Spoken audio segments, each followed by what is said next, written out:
Halo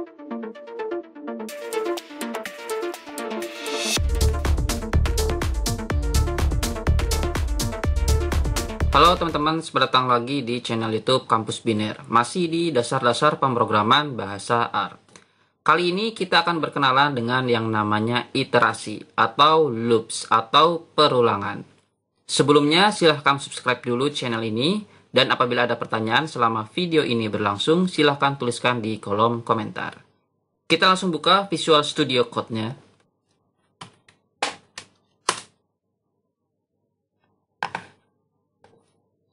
Dibuka foldernya.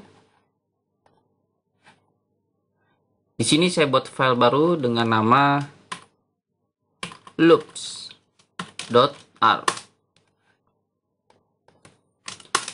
Jadi looping itu berguna agar statement yang kita buat bisa dieksekusi berkali-kali.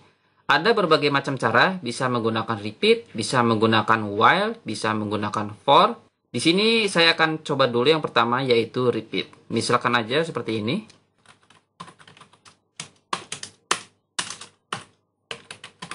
Kalau saya print di sini,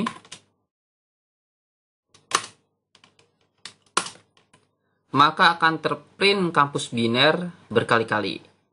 Ya, kita coba lagi. Untuk menstopnya, tekan di terminal, lalu tekan Ctrl C. Nah, dia akan stop. Kita coba lagi, misalkan di sini kita masukkan variabel i, kita berikan dengan 0, lalu kita tambahkan terus dengan 1. Kita print i-nya, ya. Kita coba jalankan. Nah, si i ini akan terus bertambah dan terprint di terminal. Jadi repeat ini seperti ini. Dia akan codingnya masuk ke bawah sini, kemudian mengulang lagi dari atas sini. Terus berulang-ulang. Ya. Jadi dari sini masuk sekali, tapi setelahnya berulang-ulang terus. Nah, agar bisa keluar dari repeat ini, harus diberikan statement break. Kita stop dulu. Di sini kita kasih kondisional. Misalkan jika i-nya sudah mencapai 1000, maka break. Ya. Kita print di sini. Kalau kita jalankan, dia akan terprint setelah sampai 1000, selesai. Gitu ya. Jadi dia akan masuk ke sini, kemudian terus looping terus, ditambah 1 i-nya, di print i-nya, lalu dicek apakah sudah sampai 1000. Jika belum, lanjut lagi ke atas, i-nya tambah 1, di print i-nya. Apakah i-nya sudah sampai 1000? Jika belum, terus saja. Ketika i-nya sudah sampai 1000, di sini 1000, di print 1000-nya, lalu di sini akan menghasilkan true, maka break. Ketika break, maka tidak lanjut ke atas lagi, dia langsung keluar. Nah, langsung ke baris yang ke-17. Seperti itu. Contoh berikutnya penggunaan repeat, yaitu untuk menghitung bilangan genap dari 1 sampai 100. Nah, itu caranya seperti ini. Di sini saya hapus, saya ubah dengan seperti ini. Ketika lebih dari 100, break, ya. I modulus 2, ini kita sudah belajar. I ini pertama kali akan bernilai 0, lalu ditambah 1. Jika i ini sudah lebih besar dari 100, maka akan keluar. Ya, tidak lanjut ke baris 13, 14, 15. Ketika i ini lebih besar dari 100, langsung lanjut ke baris 19. Tetapi jika belum, maka akan menjalankan baris 13, 14, 15. Baris 13 ini dicek dulu. Ketika i ini dimodulus dengan 2, kita sudah pernah belajar modulus itu sisa pembagian. Berarti kalau misalkan sisa pembagian dengan 2 itu 0, alias bilangan genap, maka akan terprint i-nya. Gitu. Sedangkan jika tidak sama dengan 0, maka baris 14 ini tidak dieksekusi. Lanjut, maka akan lanjut lagi ke atas. Begitu terus saja. Sampai i ini lebih besar dari 100, maka dia akan keluar. Selesai. Kita coba jalankan. Nah, dilihat. Di sini tercetak semua bilangan genap dari 2 sampai 100. 2, 4, 6, 8, 10, 12 terus sampai 98 dan 100 gitu. Iterasi kedua bisa menggunakan while.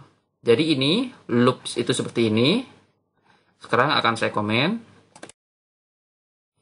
Kita coba menggunakan while. Kalau while seperti ini. Ini masih soal yang sama, yaitu mencari bilangan genap yang ada di antara 1 sampai 100. While i kurang dari 100. Lihat, jadi kalau di perulangan while, kondisionalnya ada di atas sini. Ya. Kalau di repeat, kondisional harus dituliskan di dalam. Tapi ketika while, kondisionalnya ada paling atas. Saya lanjutkan. Saya copy aja. Jadi seperti ini. Dilihat bedanya.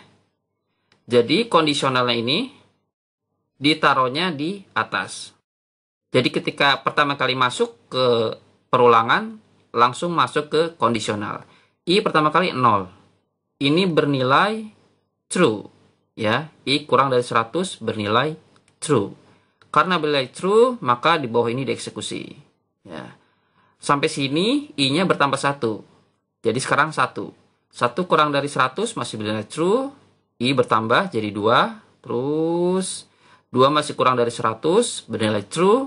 Maka di sini masih dilanjutkan terus aja. Sampai di sini 99. 99 masih kurang dari 100. Di sini I ditambahkan 1 jadi 100. Lanjut lagi ke atas.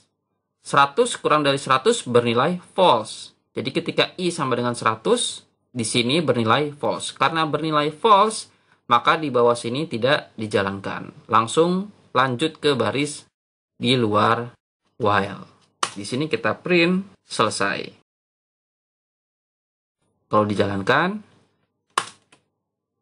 ya, akan menghasilkan sama seperti yang di coding repeat. 2, 4, 6, 8 terus 94, 96, 98, 100. Seperti itu. Ini saya komen lagi. Cara yang ketiga yaitu menggunakan for. For ini sering digunakan untuk mengambil elemen dari dalam data structure. Jadi pertama-tama kita harus buat dulu sebuah data structure dari 1 sampai 100 yang akan diperiksa bilangan genap di dalamnya.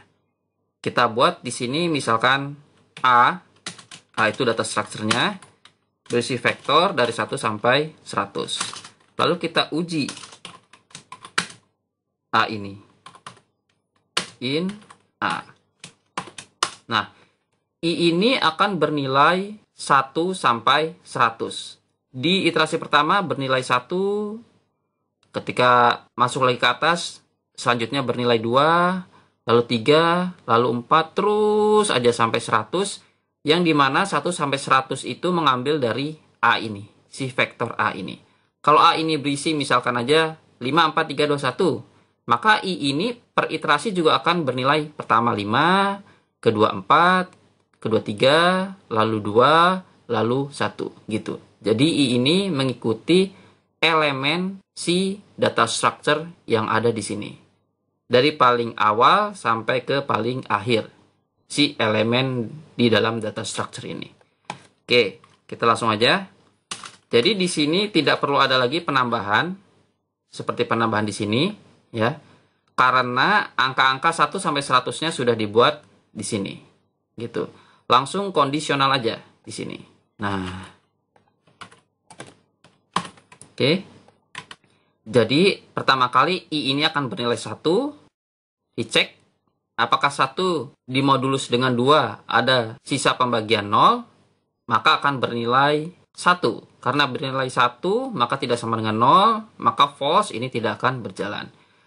Kemudian berikutnya I sama dengan 2 akan bernilai 0, dimodulus dengan 2. Hasilnya di sini akan bernilai true, maka di sini akan di print angka 2. Begitu seterusnya, I sama dengan 3, I sama dengan 4, I sama dengan 5, di mana 1 sampai 5 itu mengikuti elemen yang ada di data structure A ini. Terus 6, 7, 8, 9, 10 sampai 100 gitu ya. Di sini terakhir kita tuliskan selesai. Kalau kita jalankan 2, 4, 6, 8, 94, 96, 98, 100. Hasilnya sama dengan repeat dan while. Itu adalah contoh pertama. Contoh berikutnya akan saya coba contohkan perulangan yang digunakan untuk autentikasi username dan password. Ini saya komen. Kita pakai repeat dulu. Jadi repeat.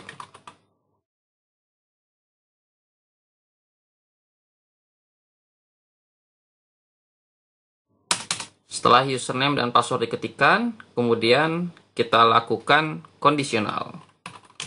Kita cek apakah username dan passwordnya sudah benar. Sini saya set username-nya kampus biner. Dan passwordnya oke.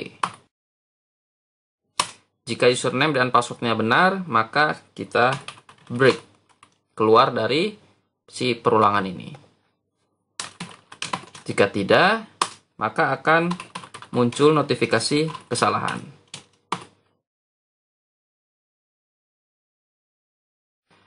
Dan jika dia benar, maka break. Di sini akan muncul notifikasi.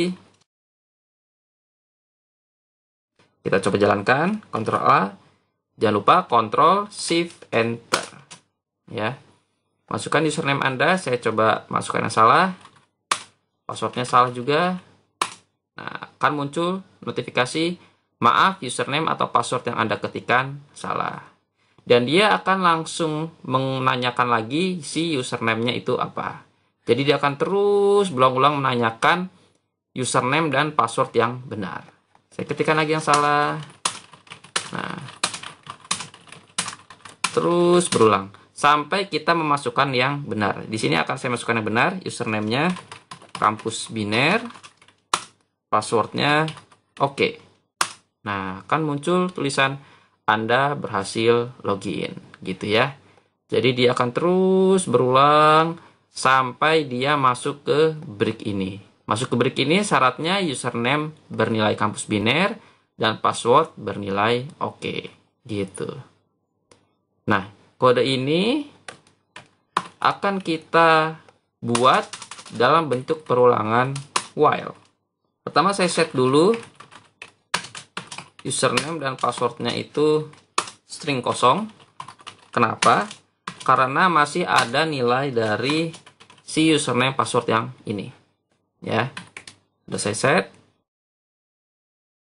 Nah, ingat di while kondisionalnya ada di atas. Ya, jadi kondisionalnya ini berbeda dengan kondisional di repeat. Kalau kondisional di repeat, dia akan break jika username dan passwordnya benar.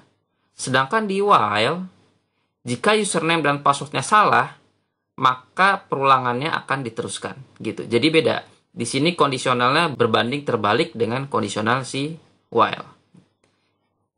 Di sini seperti ini kan. Ya. Jadi selama username-nya tidak sama dengan kampus biner atau passwordnya tidak sama dengan oke, lakukan perulangan. Karena username tidak sama dengan kampus biner atau passwordnya tidak sama dengan oke, maka akan muncul tulisan pertama kali, maaf username atau password yang Anda ketikkan salah. Lalu muncul perintah untuk memasukkan username dan passwordnya. Nah, ini belum sempurna, kita jalankan dulu. Ctrl A, ingat, Ctrl Shift Enter. Nah, kita belum memasukkan apapun, tapi sudah muncul notifikasi di sini nih. Maaf, username atau password yang Anda ketikkan salah. Ini kan tidak benar. Harusnya yang pertama itu tidak muncul nih, si print itu nggak muncul waktu pertama kali. Ya, kita coba dulu, tapi kita coba masukkan username yang salah, password yang salah, muncul tulisan maaf username atau password yang ketikkan salah. Itu sudah benar. Kita masukkan lagi yang salah. Nah, masih muncul notifikasinya yang ada ketikan salah, masih benar. Sekarang kita ketikkan yang benar. Kampus biner, passwordnya oke. Nah, di sini tidak muncul notifikasi. Ya, saya lupa menambahkan. Nah, oke. Sekarang kita ulangi lagi. Salah ya. Nah, muncul yang ada ketikan salah. Coba lagi. Yang ada ketikan salah. Sekarang saya ketikkan yang benar. Kampus biner. Oke. Anda berhasil login. Anda berhasil login. Oke. Sekarang kita akan perbaiki bugs-nya. Bugs-nya ingat itu yang tadi. Muncul tulisan maaf username atau password yang ada ketikan salah. Padahal si user belum mengetikkan apapun. Nah, di sini kita perlu sebuah flag. Flag itu jadi sebuah variabel untuk penanda. Istilahnya flag. Misalkan di sini ada nama variabelnya pertama. Pertama bernilai true.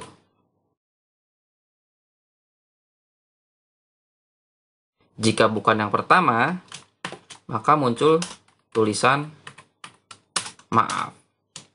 Oke.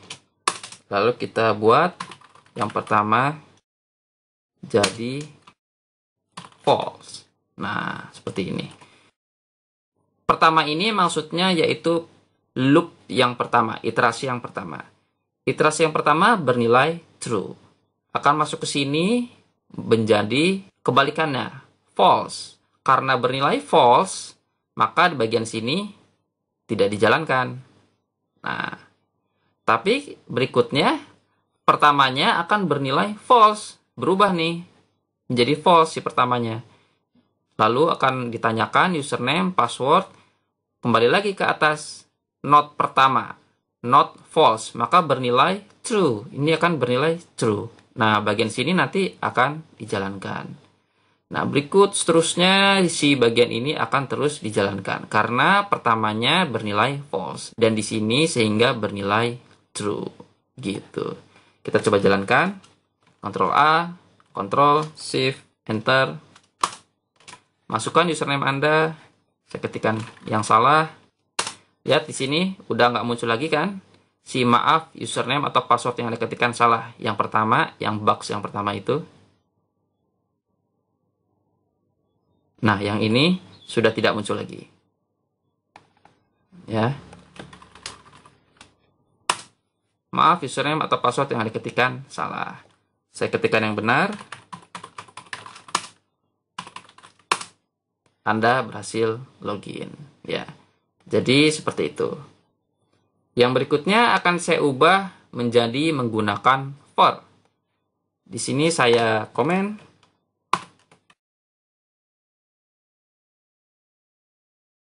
Berbeda dengan repeat dan while, pada for, jumlah iterasinya sudah ditentukan. Jumlah iterasi tersebut sesuai dengan banyaknya si data structure. Kalau misalkan saya tulis begini, for i in 1 sampai 3, maka jumlah perulangannya adalah 3 kali. Kita udah tahu kan, dari 1 sampai 3. I ini akan bernilai 1 di iterasi pertama, 2 di iterasi kedua, dan 3 di iterasi ketiga. Nah, di sini akan saya buat berbeda sedikit. Di sini akan muncul tulisan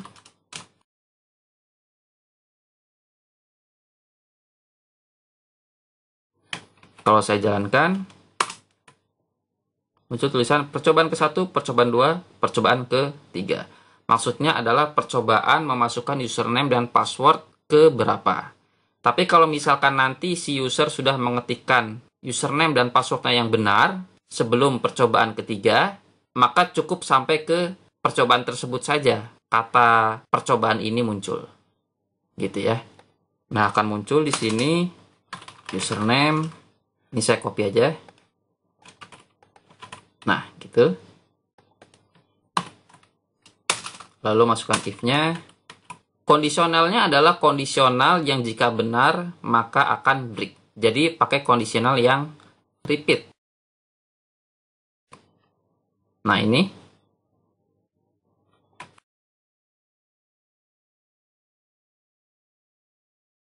Nah, di sini perhatikan, ketika dia benar, dia akan break ke sini, ya kan? Tetapi jika salah, maka dia akan mengulang lagi ke atas. Akan bertambah, percobaan kedua. Terus dicoba di sini, ketika benar, dia akan keluar, ketika salah, dia akan lagi ke atas. Ya, percobaan ketiga. Jika benar, keluar, jika salah, maka akan keluar juga. Karena kan batas percobaannya 3 kali. Jadi benar ataupun salah, dia akan keluar ke sini. Nah, untuk itu kita perlu sebuah flag lagi. Keluarnya itu dalam kondisi benar, si username dan passwordnya, atau dalam kondisi salah. Gitu. Kita kasih flag di sini. Benar, misalkan. Benarnya masih salah, masih false, ya. Ketika dia keluar di sini, maka benarnya bernilai true. Gitu. Kita kasih if di sini.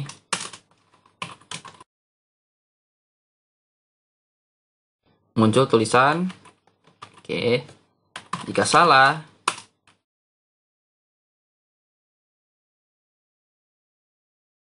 kita coba jalankan. Ctrl A, Ctrl Shift Enter. Percobaan ke-1. Saya ketikkan yang salah. Passwordnya juga salah. Nah, masuk ke percobaan kedua. Saya masukkan username yang salah. Passwordnya salah. Percobaan ketiga. Masukkan username yang salah juga. Password yang salah juga.